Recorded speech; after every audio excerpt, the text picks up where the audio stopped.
우리가 주일 예배 시간을 이용해서 민수기의 말씀을 계속 나누고 있습니다. 지난주에는 종교인 발락, 그리고 거짓 선지자 발람, 그리고 나귀를 통해서 깨닫게 하시는 하나님의 이야기를 우리가 함께 나누었습니다. 오늘은 발락과 발람의 이야기 두 번째 내용이에요. 발락이 그토록 소망했던 발람을 모셔오고 하나님 앞에 제단을 쌓고 하나님이 하시는 일들이 이루어지는 내용이에요. 발락은 발람을 통해 이스라엘을 저주하기를 원하지만 자기 백성에게 복을 주시는 하나님, 그리고 이 복은 단순히 이스라엘만 복을 받는 게 아니라 복의 근원이 되는 복받은 이스라엘 백성들에 대한 이야기를 우리 가운데 말씀하고 있는 거예요. 오늘 말씀을 묵상하다 보면 어마어마한 복음의 이야기를 또 우리가 찾아갈 수가 있습니다. 오늘도 저와 여러분 모두가 함께 은혜 받는 귀한 시간들이 될 수 있기를 소원합니다. 아멘. 자, 우리 한번 따라해 볼까요? 일곱 재단. 자, 우리가 지난 주에 나누었던 22장의 말씀을 보면 모압의 왕 발락에게 두려움이 찾아왔어요. 그것은 자신들의 맞은편 모압 평지에 이스라엘 백성들이 와서 진을 치고 있는 모습인데, 그 숫자가 얼마나 많은지 그 숫자에 대한 두려움이 있었고요. 그리고 이들에 대한 소문, 이들이 여기까지 오는 과정 속에서 아모리 왕 시온과 바산 왕 옥을 물리쳤다는 그 이야기, 그리고 이들의 배후에 하나님이 계시다는 이야기를 들으면서 두려움에 쌓일 수밖에 없었던 것이죠. 발락 왕은 이 두려움을 해결하기 위해 인간적인 방법을 하나 찾아내는데, 저들을 이기려면 저들과 함께하고 있는 하나님을 우리 편으로 바꾸어 놔야 되겠다. 그래서 유명한 복술가를 찾아서 하나님께 부탁을 드리는데, 저들은 저주를 받게 하고 우리는 복을 받게 해달라는 이 꾀를 하나 생각해내어서 발람 선지자를 모셔오는 거예요. 첫 번째, 두 번째 우여곡절의 과정을 거치면서 드디어 발람 선지자 모시기에 성공하게 되죠. 자, 그런데 이 발락이 발람을 모셔오는 일에 성공을 하고 제단을 쌓게 되지만, 오늘 말씀해 보니까 오히려 그의 의도대로 되어지지 않고 오히려 하나님이 하시는 일이 나타나게 되더라. 과연 어떤 일들인가? 오늘 1절 말씀부터 우리 한번 같이 읽겠습니다. 발람이 시작. 발람이 발락에게 이르되 나를 위하여 여기 제단 7을 쌓고 거기 수송아지 7마리와 수량 7마리를 준비하소서 하매. 발람이 이제 여호와 하나님께 제단을 쌓는 겁니다. 근데 우리가 오해하지 말아야 될 부분이 있어요.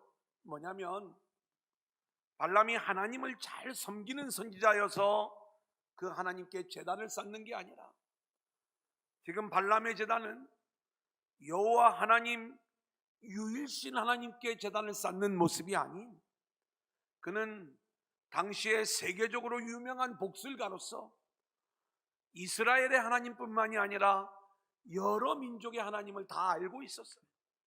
그래서 그 수많은 민족 중에 한 분, 특별히 지금 이스라엘과의 관계에서 문제가 생겨나고 있는 거기 때문에 여러 민족 중에 한 분이신 그 하나님께 제단을 쌓는 거예요. 그러니까 우리가 생각하는 믿음의 제단이 아닌 종교적 제단이라는 것을 우리가 생각해 볼 수가 있고요. 오늘 말씀을 보면 7제단, 그리고 7제물에 대한 이야기가 나오고 있습니다. 우리가 보통 성경을 이야기할 때 7이라고 하는 숫자는 하나님의 언약과 하나님의 맹세가 담긴 숫자로서 완전수를 보여준다, 이렇게 말씀을 드렸죠. 이것은 이스라엘 백성들, 믿음의 제단을 쌓는 사람들에게 해당되는 숫자의 의미인 것이고요. 왜 이 바벨론 메소포타미아 지역의 선지자인 발람이 7제단을 쌓는가? 그들에게도 이 7은 신성한 숫자의 의미로 담겨져 있었던 거예요.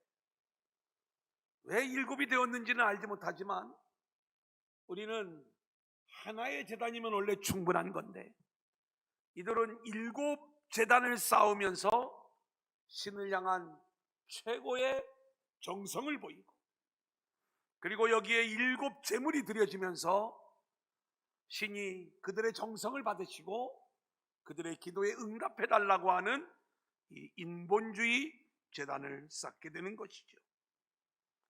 사랑하는 여러분, 근데 우리가 알아야 될 것이 있습니다. 하나님이 우리에게 말씀하시는 제단은 그런 인본주의 제단이 되면 안 되는 거예요. 우리의 제단은 철저히 복음적 그리고 본질적인 그러한 제단이 되어야 되는데, 아멘. 하나님은 성막에서 그 제단은 번제단 하나면 되는 것이고, 이 번제단이 십자가의 복음을 보여준다라고 이야기할 때 우리는 오직 주의 십자가를 붙잡고 하나님 앞에 나아가는 이 온전한 예배, 복음적 예배자로 우리가 세워지면 되는 줄로 믿습니다. 아멘. 많은 사람들은 많은 예배, 많은 기도의 분량, 많은 어떤 예배적 행위, 여기에 의미를 두는 경우가 있어요. 물론 저는 절대 무시하지 않습니다. 기도의 분량과 크기도 커야 돼요. 또 예배도 우리가 많이 드릴 때 이 부분들이 정말로 중요한 그러한 부분들 중에 하나이지만, 우리가 아무리 열심히 예배하고 기도한다 할지라도 그것이 우리의 정성을 주장하는 종교적 계단이라면 하나님은 이것을 보시는 게 아니라 우리가 정확하게 십자가의 복음을 붙잡고 있는가, 하나님이 원하시는 복음적 예배자로 우리가 세워지고 있는가, 하나님은 이것을 보시기에 오늘 저와 여러분의 삶이 예배가 되어지기를 원하고, 아멘. 기도의 삶, 예배의 삶, 말씀의 삶, 복음의 삶을 원하시는 하나님의 마음을 우리가 깨달아 알아갈 수 있기를 소원합니다. 아멘. 이제 발락에게 이런 제안을 합니다. 2절 3절을 볼까요? 시작. 발락이 발람의 말대로 준비한 후에 발락과 발람이 제단에 수송아지와 수량을 드리니라. 발람이 발락에게 이르되 당신의 번제물 곁에 서소서. 나는 저리로 가리이다. 여호와께서 혹시 오셔서 나를 만나시리니 그가 내게 지시하시는 것은 다 당신에게 알리리이다 하고 언덕길로 가니. 발람이 발람에게 뭘 이야기하냐면 번제물 곁에 서라고 이야기를 하는 거예요. 이 제물이 드려질 때 그 옆에 서서 당신도 함께 드려져야 된다. 지금으로 이야기하면 7번제물과 함께 자신의 모습까지도 하나님께 드려지면서 다시 한번 최고의 정성을 보이는 그러한 모습인 것이죠. 하지만 우리가 알아야 될 것이 있어요. 이 발락과 발람의 제단은 하나님이 기뻐하시는 제단이 아닌 거예요. 최고의 열심과 최고의 정성을 가지고 하나님을 예배하고 있지만 마치 가인의 예배와도 같은 거죠. 특별히 이 발락은 자신의 소망을 가지고 지금 제단을 쌓고 있는데 이미 정답이 나와져 있는 거예요. 하나님, 이스라엘을 저주하시고 우리를 축복해달라고 하는 이 목적을 가지고 하나님 앞에 제단을 쌓을 때에 이것은 하나님의 뜻과 전혀 상관없는 자기의 욕망과 탐욕을 위한 거짓 제단을 쌓고 있는 모습이 되는 것이죠. 여러분, 죄송하지만 어쩌면 이것이 한국 교회의 모습이요, 이 시대를 살아가는 우리 모두의 모습이 아닌가. 오늘 우리는 어떤 마음으로 하나님을 예배하고 있습니까? 이미 우리의 소원을 정하여 놓고 예배의 목적과 방향을 다 정해 놓고 하나님, 내가 당신을 향한 최고의 정성을 보일 테니 내가 소원하는 이 소원 이루어 달라고 우리가 하나님을 예배하고 있다면 오늘 그 제단은 발람과 발락이 쌓고 있는 7제단과 다를 바가 없는 모습이라는 것을 우리는 알아야 되는 것입니다. 우리는 하나님 앞에 예배할 때 우리의 모든 탐욕과 우리의 생각들을 다 내려놓고 오직 하나님의 뜻만을 붙잡아야 될 줄로 믿습니다. 그리하여 우리는 예배할 때마다 하나님의 뜻을 알려주세요. 하나님, 나를 만나주세요. 아멘. 하나님, 주의 음성을 들려주세요. 아멘. 그리고 그 뜻 앞에 순종할 수 있는 자로 세워주세요. 아멘. 우리가 이렇게 기도하며 나아가야 될 줄로 믿습니다. 아멘. 두 번째 한번 따라해 볼까요? 복받은 백성, 복받은 백성. 4절을 볼까요? 시작. 하나님이 발람에게 임하시는지라 발람이 아뢰되 내가 7제단을 쌓고 각 제단에 수송아지와 수디양을 드렸나이다. 하나님의 임재가 나타날 때 발람이 이야기를 하는 거예요. 하나님, 제가 이렇게 7제단을 쌓으면서 7제물을 하나님 앞에 드렸습니다. 자신의 노력과 열정을 하나님 앞에 인정받기를 원하는 거죠. 그런데 이 가짜 제단, 여전히 탐욕에 가득 찬 이 제단에 하나님이 응답하시는 거예요. 발람이 유명한 복술가라, 또 신령한 복술가라 하나님이 응답하시는가? 하나님이 이들의 정성을 받으시는가? 아닌 거죠. 하나님은 지금 이 과정 중에 초월적으로 하나님의 주권을 가지고 하나님이 주권적으로 임재하시면서 발람에게 하나님의 뜻을 분명히 알려주시고 그 발람에게 임한 하나님의 말씀이 발락 왕에게 들려지게 함으로써 하나님은 어떤 하나님이신가, 그리고 하나님이 하시는 일들이 무엇인가를 우리 가운데 분명히 알려주고 있는 거예요. 그리고 그 내용이 감동인 것입니다. 오늘 우리를 향한 하나님의 계획을 하나님이 들려주시는 거예요. 이게 얼마나 축복된 내용인지 우리 한번 같이 그 내용을 보도록 하겠습니다. 7절 8절입니다. 발람이 시작. 발람이 예언을 전하여 말하되 발락이 나를 아람에서 모압 왕이 동쪽 산에서 데려다가 이르기를 와서 나를 위하여 야곱을 저주하라, 와서 이스라엘을 꾸짖으라 하도다. 하나님이 저주하지 않으신 자를 내가 어찌 저주하며 여호와께서 꾸짖지 않으신 자를 내가 어찌 꾸짖으랴.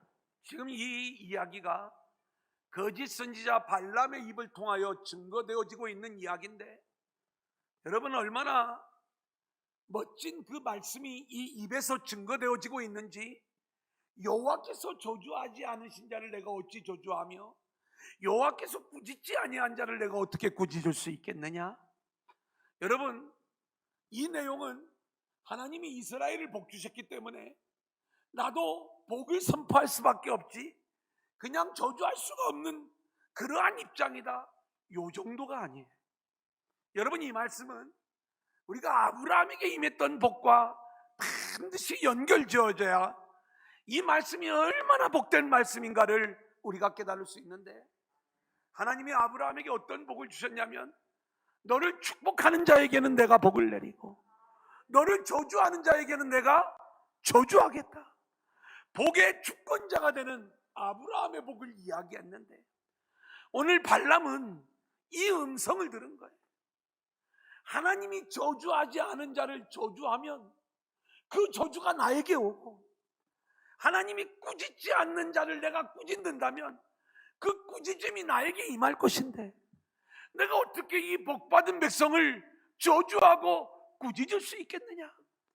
이 놀라운 복음의 이야기를 발람의 입을 통하여 하나님이 말씀하고 있는 거예요. 이 얘기를 누가 들어야 돼요? 종교인 발락이 들어야 되는 거예요. 발락은 이 이야기를 들으면서 우리의 예배가 이스라엘을 저주하는 예배가 아니라 결국 내가 이스라엘을 축복해야지만이 그 축복이 나에게 임하는구나, 이걸 발락은 깨달았어야 되는 거예요. 근데 종교인은요, 깨닫지 못해요. 나는 복을 받아야 되고 쟤는 저주를 받아야 되는 것, 이게 종교인의 특징인 거예요. 끝없는 경쟁 속에서 나만 1등으로 살아남아야 되는 것, 이게 종교인인 거예요. 하나님이 나에게 주신 은혜가 모두에게로 흘러가는 것, 그래서 하나님이 복 주신 자를 함께 축복할 때 그 복이 나에게 흘러나오고 그 은혜가 흘러오는 이 비밀을 우리가 알아야 되는데, 우리는 그저 나의 상대방의 불행이 나에게는 복이 돼. 이웃교회가 어려움이 있어서 깨어지면 우리 교회가 부흥되는 복을 받는, 그걸 속으로 정말 좋아하고 있는 이런 엉뚱한 종교적인 모습들 안 된다는 거예요. 우리는 정말로 서로를 축복함으로써 그 복이 흘러가는 이 놀라운 예언을 누가 주셨느냐? 발람 선지자를 통해서, 그 가짜를 통하여서도 하나님이 이 내용을 증거하게 하시는데, 우리가 이 비밀을 온전히 붙잡아야 될 줄로 믿습니다. 아멘. 우리는 이 말씀을 보면서 또한 로마서의 말씀이 생각나는 거예요. 로마서 8장 33절로 35절입니다. 시작. 누가 능히 하나님께서 택하신 자들을 고발하리요? 의롭다 하신 이는 하나님이시니 누가 정죄하리요? 죽으실 뿐 아니라 다시 살아나신 이는 그리스도 예수시니 그는 하나님 우편에 계신 자요 우리를 위하여 간구하시는 자시니라. 누가 우리를 그리스도의 사랑에서 끊으리요? 환난이나 근고나 박해나 기근이나 적신이나 위험이나 칼이랴. 여러분, 이 말씀은요, 우리를 향한 변함없는 하나님의 사랑을 말씀해 주고 있는 내용이지만, 이 말씀 역시 그리스도 안에 있는 자들이 얼마나 축복된 자들인가를 우리 가운데 말씀해 주고 있는 내용들인 것입니다. 아브라함의 복이 그리스도 안에 있는 우리 모두에게 그대로 임하여 결국 우리가 복의 통로가 되어 우리를 통하여 이 놀라운 하나님의 은혜가 흘러갈 때, 이러한 하나님의 은혜와 사랑을 그 무엇도 끊을 수 없다는 것을 우리 가운데 말씀해 주고 있어요. 이제 발람의 입에서 계속되는 놀라운 고백들을 보게 됩니다. 9절을 볼까요? 시작. 내가 바위 위에서 그들을 보며 작은 산에서 그들을 바라보니 백성은 홀로 살 것이라 그를 여러 민족 중에 하나로 여기지 않으리로다. 홀로 사는 민족, 홀로 사는 백성, 이게 이스라엘 민족이라는 거예요. 여러 민족 중, 열방 중에 하나로 여기지 아니하고 하나님은 이 이스라엘을 따로 세우셨다는 것을 우리 가운데 말씀하고 있는 것 아니겠습니까? 열방들은 항상 세상의 원리를 가지고 세상의 부와 명예를 위하여 살아가는 게 열방의 모습들이에요. 자기 영광, 자기 유익을 위하여 살아가는 나라, 인생들인 것이죠. 하지만 이스라엘 민족은요, 하나님의 영광을 위하여 선택을 받은 거예요. 그래서 그들은 홀로 살게 될 것이다. 사랑하는 여러분, 우리 인생도 마찬가지인 것입니다. 그리스도 안에서 선택을 받은 저와 여러분의 인생은 세상 열방처럼 많은 세상 사람들이 가는 그 넓은 문, 넓은 길로 나아가는 것이 아니라 우리가 철저히 홀로이 되는 삶, 다른 사람들은 다 세상 길로 간다 할지라도 우리는 십자가를 붙들고 하늘의 길을 걸어가는 믿음의 인생들이 되어야 될 줄로 믿습니다. 아멘. 홀로의 삶, 복음의 삶, 믿음의 삶이 우리에게서 나와야 될 줄로 믿습니다. 아멘. 10절을 보겠습니다. 시작. 야곱의 티끌을 누가 능히 세며 이스라엘 4분의 1을 누가 능히 셀고 나는 의인의 죽음을 죽기 원하며 나의 종말이 그와 같기를 바라노라 하매. 7 제단을 쌓으러 올라간 이 발람의 눈에 이스라엘 진영이 보이는 거예요. 얼마나 큰 민족을 이루었는지 야곱의 티끌을 누가 능히 셀 수 있겠느냐. 하나님께서 아브라함에게 약속하셨던 내 자손이 이와 같이 많을 것이다, 땅의 티끌처럼 하늘의 별처럼 많아질 아브라함의 후손의 복이 성취된 그러한 모습 아니겠습니까? 자, 그런데 이 모습 속에 발람이 무슨 이야기를 하냐면 이스라엘의 4분의 1을 누가 능히 셀 수 있겠느냐. 우리는 출애굽의 이 과정 속에서 하나님의 성막을 중심으로 동서남북 4개의 진영을 이루고 있는 하나님의 군대 이스라엘 진의 모습을 이미 공부한 적이 있어요. 지금 이 발람의 눈에는 그 동서남북 중에 한 면만 보이는 것입니다. 그 4분의 1만 보는데도 그 숫자가 얼마나 많은지 그 티끌을 능히 셀 수 없다, 이렇게 이야기하고 있는 것 아니겠어요? 그러면서 그는 고백하기를 나는 의인의 죽음을 죽기 원하며 나의 종말이 그와 같기를 바라노라, 이렇게 이야기를 하고 있는 거예요. 이 이야기는요, 지금 이 거짓 선지자 발람의 입에서 나오는 믿음의 고백인데, 이 발람이 지금 하나님을 섬기기 위하여 이 제단을 쌓는 게 아니라 그렇게 발락의 요청을 들어주고 발람이 제안한 그 수많은 금은 보화를 얻고 명성을 얻기 위하여 이 제단을 쌓고 있는 거짓 선지자의 입에서도 이 고백이 나오는 거예요. 나는 이스라엘 백성들처럼 그렇게 의인의 죽음을 죽기를 원한다. 구원받은 백성의 모습을 보는 거예요. 저들은 이미 구원받아 하나님의 백성이 되어 이 놀라운 축복을 누리고 있구나. 하나님, 나도 구원하셔서 의인이 되게 하여 주시고 그 의인의 죽음을 죽게 하여 주옵소서. 그리고 또 하나, 자신의 인생이, 나의 종말이 이스라엘 백성과 같아지기를 원합니다. 이 고백을 하고 있는 것 아니겠어요? 저는 이 말씀을 묵상하는 가운데 주님의 십자가가 강하게 떠오르는 거예요. 나는 의인의 죽음을 죽기를 원합니다. 이 길을 모델로 걸어가신 분이 우리 주님이세요. 우리도 정말로 그리스도 안에 있는 그들의 놀라운 축복된 모습을 바라보면서 주님, 내 인생도 의인의 죽음을 죽기를 원합니다. 십자가를 지고 주님을 따라가 그 죽음을 죽기를 원합니다. 거짓 선지자의 입에서도 이 고백이 나오는데 여전히 자기 영광의 길만을 소망하면서 가짜 재단, 거짓 재단을 쌓는 엉뚱한 인생이 되는 것이 아니라 예수 믿는 모양만 내지 말고 우리의 중심 속에서 정말로 나도 의인의 죽음을 죽기를 원합니다. 아멘. 이 고백을 하며 나아가는 저와 여러분의 인생들이 되어질 수 있기를 소원합니다. 아멘. 예수 안에서 구원받은 저 백성들의 모습, 나도 그와 같이 되기를 원합니다. 아멘. 가짜의 입에서도 이 고백이 나오는데 오늘 우리가 하나님을 예배한다고 하면서 우리 안에서 이 고백이 나오지 않으면 되겠습니까? 말씀을 준비하는데 얼마나 마음이 아픈지, 제 자신부터가 의인의 죽음을 죽기를 원합니다. 나의 종말이 정말로 이렇게 하나님의 은혜 안에 있는 이스라엘과 같아지기를 원하는가? 발람이 소망하는 축복은 오직 그리스도 안에서만 이루어지는 축복이에요. 그리스도 안에서 하늘의 복의 주인공으로 세워지는 저와 여러분들이 될 수 있기를 소원합니다. 아멘. 자, 이 어마어마한 이야기를 듣는데 발락은 요지부동이에요. 11절을 볼까요? 시작.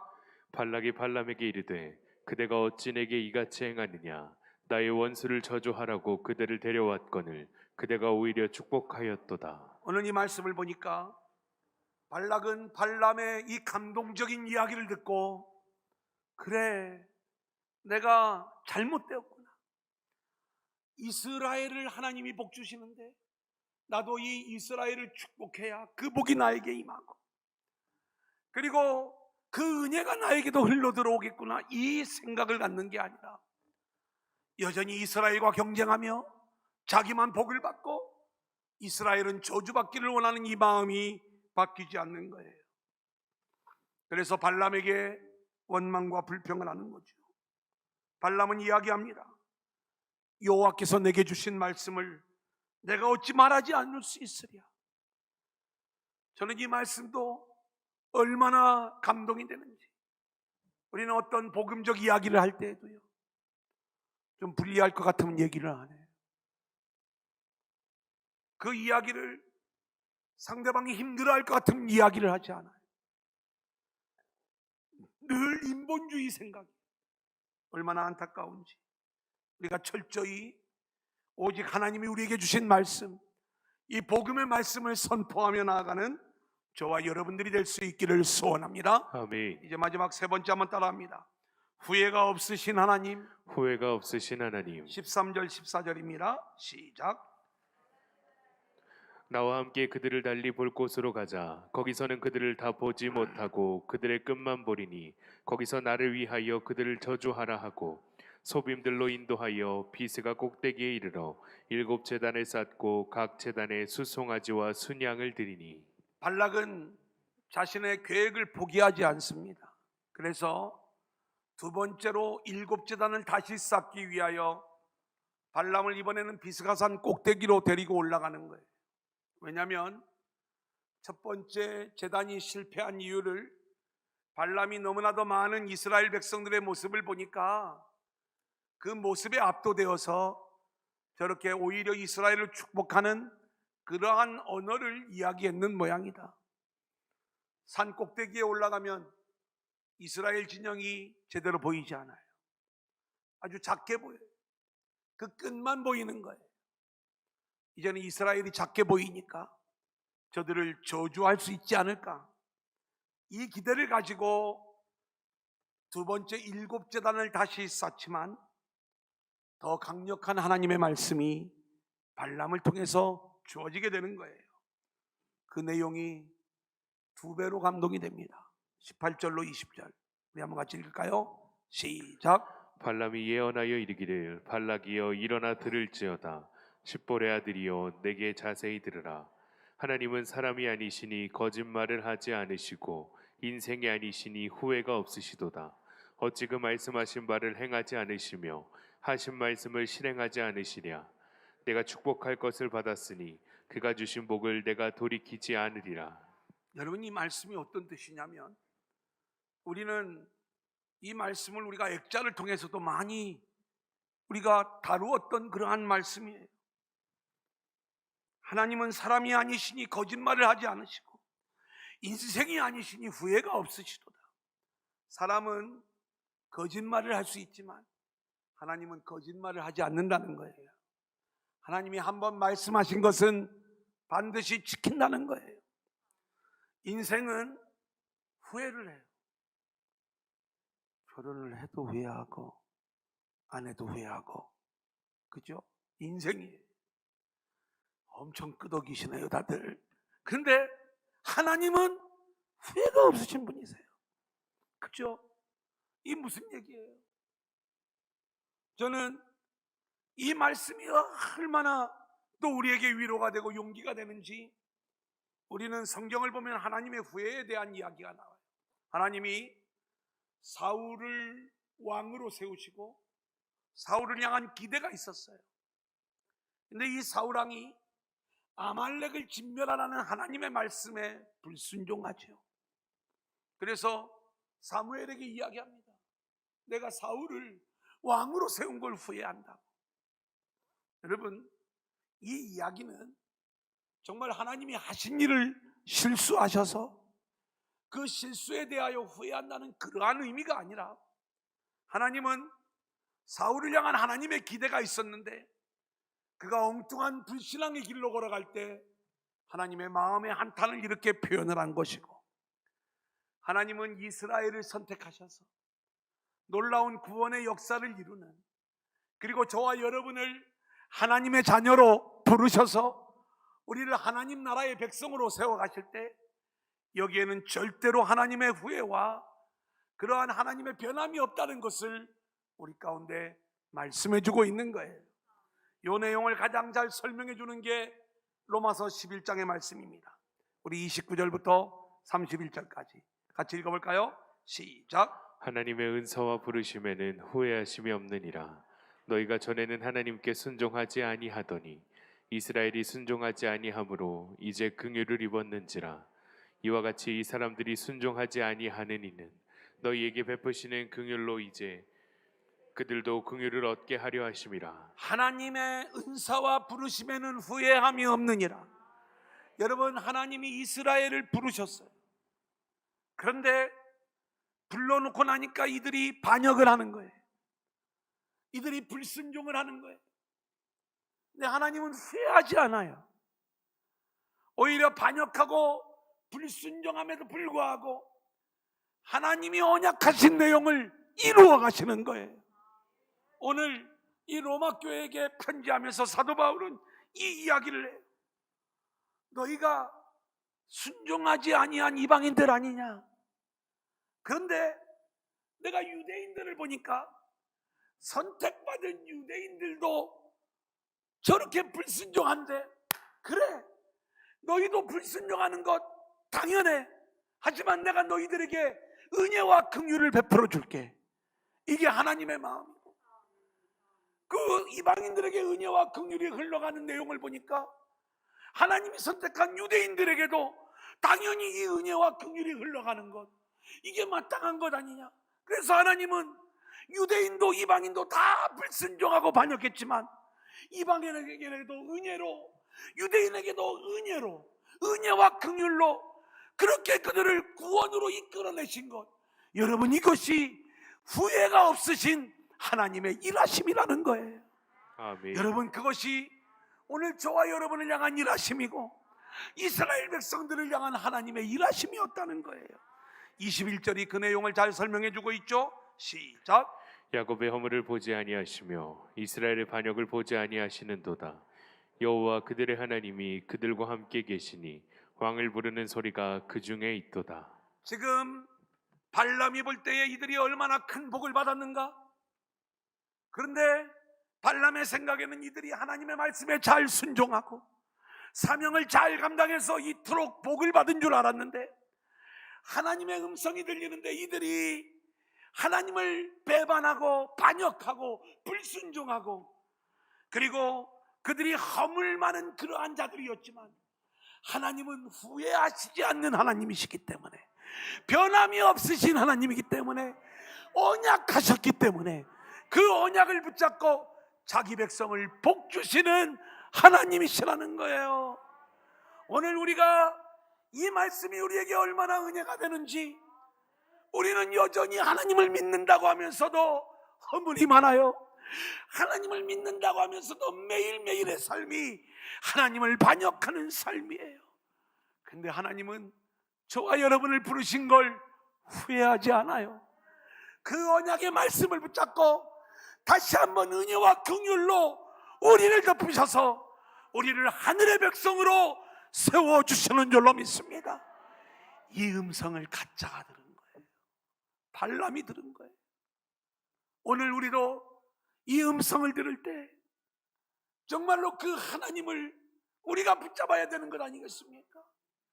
오늘 말씀해 보니까 허물 많은 이스라엘 백성들, 반역하는 이 이스라엘 백성들 가운데 하나님이 임재하셔서 그들의 왕이 되어주시는데, 그때의 이스라엘 백성들이 왕을 부르는 소리가 흘러나오더라, 넘쳐나더라. 이 내용을 우리 가운데 이야기하고 있는 거예요. 오늘 저와 여러분은 자격이 없어요. 허물 많고 늘 주님을 십자가에 못 박는 반역자들에 불과하지만 우리에게 은혜와 긍휼로 그 모든 죄를 덮으시고 주님이 우리 안에 뚫고 들어오셔서 아멘. 우리의 왕으로 좌정하여 계신 줄로 믿습니다. 아멘. 그때 우리의 입에서 예수 우리 왕이요, 아멘. 왕을 부르는 소리가 우리의 중심에서 울려 나오면서 그 주님의 통치를 받아야 될 줄로 믿습니다. 아멘. 마지막 22절로 24절입니다. 하나님이 시작. 하나님이 그들을 애굽에서 인도하여 내셨으니 그의 힘이 들소와 같도다. 야곱을 해할 점술이 없고 이스라엘을 해할 복술이 없도다. 이때에 야곱과 이스라엘에 대하여 논할진대 하나님께서 행하신 일이 어찌 그리 크냐 하리로다. 이 백성이 암사자같이 일어나고 수사자같이 일어나서 움킨 것을 먹으며 죽인 피를 마시기 전에는 눕지 아니하리로다 하매. 여러분, 이 축복의 말씀이 얼마나 귀한지, 하나님께서 강력한 들소와도 같은 능력을 주셨다는 거예요.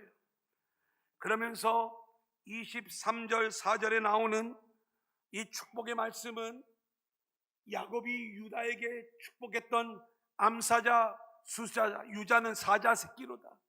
이 내용과 연결되어지면서 이들에게서 그리스도가 오실 것을 예언하는 어마어마한 축복의 이야기인 거예요. 그러니까 이스라엘 민족을 통해서 하나님이 그리스도를 보내며 그들을 들소 같은 아주 강력한 능력의 백성들로 하나님이 삼아주신 내용을 이 가짜 선지자가 그의 입술로 증언을 하고 있는 것인데, 오늘 그리스도 안에 있는 우리들에게도 마찬가지입니다.